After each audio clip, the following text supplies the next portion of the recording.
Alright guys, so this is Singularity Beast Upgrades Part 3. So this is the intermediate video that I said that I would make before the final video. So I haven't yet completed the upgrades, obviously. I haven't put in the third video card. That's about the only thing that I still have left to do. So I'm still running SLI and I'm still waiting on the water block and the back plates so that I can install the third and final video card to be running Tri-SLI GTX 580 Gainwood Phantom 3GB editions. Okay, so I'll bring you in for a closer look and show you what I've been up to since part 2. So I've installed those water blocks that I showed you in part 2. So the memory water block and the new CPU water block. So the previous CPU water block was an EK Supreme HF as well, but it was the copper plexi version, and this is a full nickel version, and I'm very happy with this water block. I think it looks absolutely awesome. I mean, look at how reflective it is. It's like a mirror finish on it. So yeah, basically, as I mentioned before, what I'm trying to do is match up all the water blocks in the system. Now on the graphics cards I've got nickel plexi water blocks. The water block on the RAM is nickel plexi, full nickel on the CPU, and nickel acetal on the motherboard. As well as upgrading the video cards, which is the most important part of these upgrades, I wanted to go through and change all those little things that have been annoying me all this time since I built the system. I wanted to get it perfect in my eyes, you know, get it finished before I upgrade again, which won't be too long, you know, do a complete rebuild and start all over again. This new water block, the CPU water block, also has the new EK Easy Mount mounting system. So it's just, EK has just changed their mounting system and improved it, and I really like the update. It certainly is an improvement. So this water block on the memory, as I mentioned, it's nickel plexi. It's the EK RAM Dominator water block, and it's specifically designed for Corsair Dominator memory only. And it basically just bolts straight on to where the other heat sinks bolt onto the Corsair Dominator memory. You know, the normal spiky heat sinks, you just undo the bolts, take those off, and then use the exact same bolts to bolt this straight on. So it's a very easy installation, and it fits very well, works very well. So another thing that I've upgraded since part 2 is the memory. I've got double the memory now. I've got another 2000 megahertz kit, but it's 12 gigabytes, whereas before I had 6 gigabytes. Very nice kit of Dominator GT memory, and now it's water cooled. So obviously I had to do a little diversion down to the memory water block, but I didn't really need to change that much. So now you know, it's obviously still the dual loop system, dual loop water cooling system, and CPU and memory is on one loop, and the motherboard and graphics cards are on the other loop. And the CPU loop has the triple radiator, and the GPU loop has the quad radiator.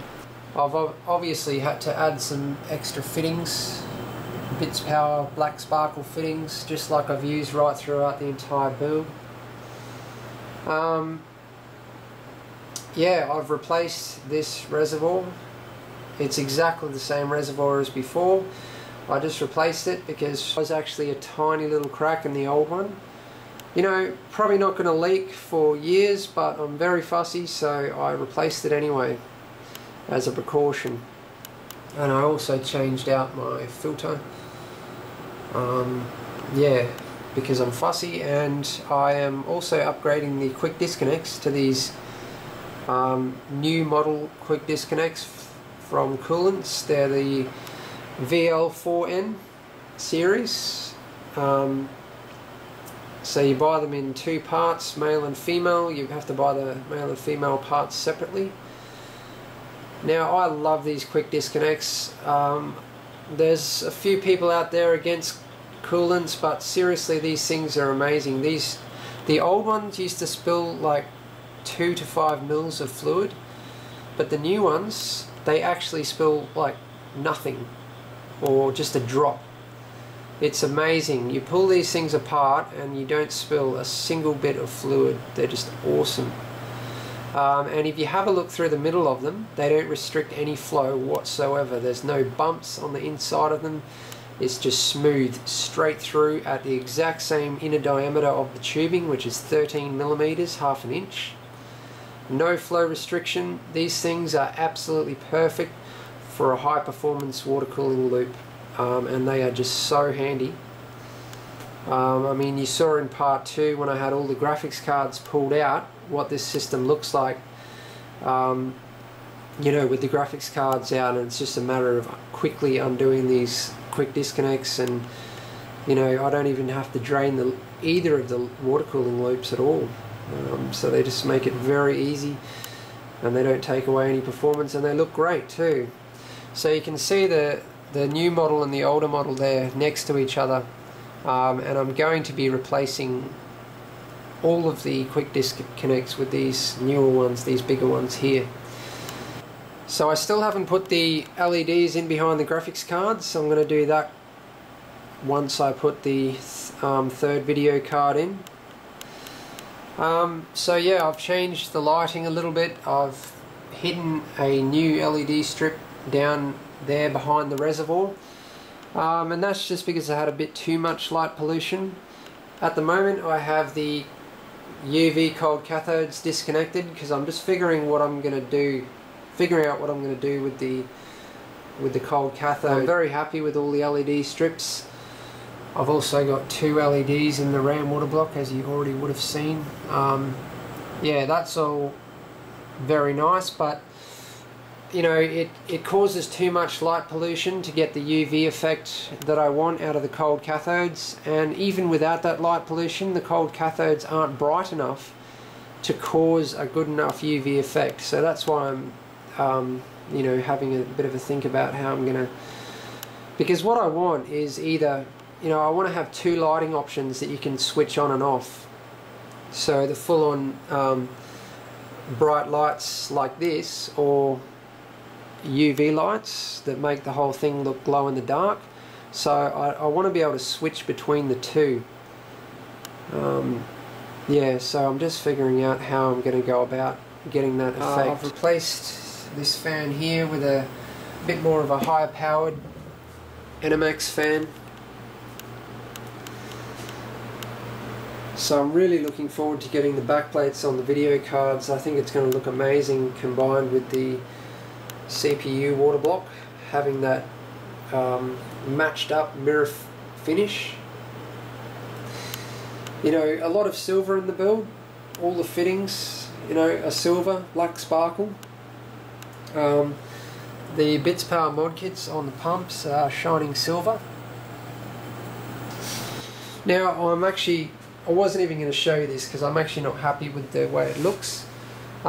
These are the military switches that I showed you, and they're just to control my lighting. I actually got them to use temporarily in this build, and I'm going to be putting them into another build to control case fans. And I think I'm just going to remove them and put them aside until I do this other build and get some Vandal switches for the purpose of the lighting, because it seems ridiculous to have these massive bulky switches just for the sake of lighting. But anyway, I've got them hooked up just to show you.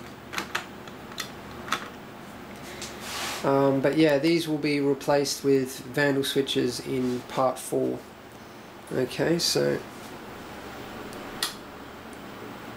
that switched off all the LED strips in one hit.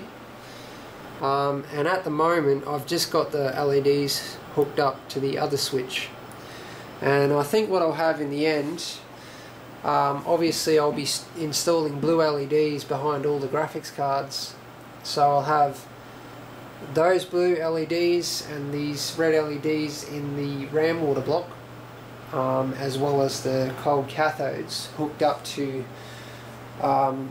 one switch, and I'll have all the LED strips hooked up to the other switch. So when you turn them off, the LED on the switch glows red. Okay, so now I have also installed an OCZ Vertex 3. Make sure you check out the review that I did on this drive. I'll put a link up on the screen. So here it is here. It's another little behind the scenes upgrade that I was talking about. You can't really... there we go. Okay, so I had to do something a bit unusual with the mounting. I put it in the hot swap bays. The Obsidian 800D has 4 hot swap bays. Now, because it's a SATA 3 drive, well, that's probably the reason, but it didn't like these hot swap bays at all. It kept dropping out.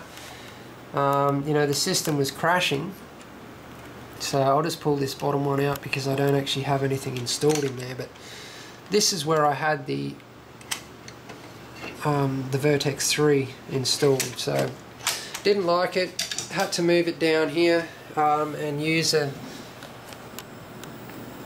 2.5 inch to 3.5 inch adapter that actually comes with the drive. Now, because this is not a 3.5 inch bay, you have to use these rails that come with the case. So I couldn't use the rails, so I had to do a bit of a weird mount. I had to like screw it onto the far side, and then I just put some foam underneath it to hold it up. I was actually thinking about velcroing it up there, like in full sight. So that's also something that I might do in part 4, see how we go. Okay guys, so that's about it for part 3. I hope you enjoyed the video, and thanks for watching, and please subscribe.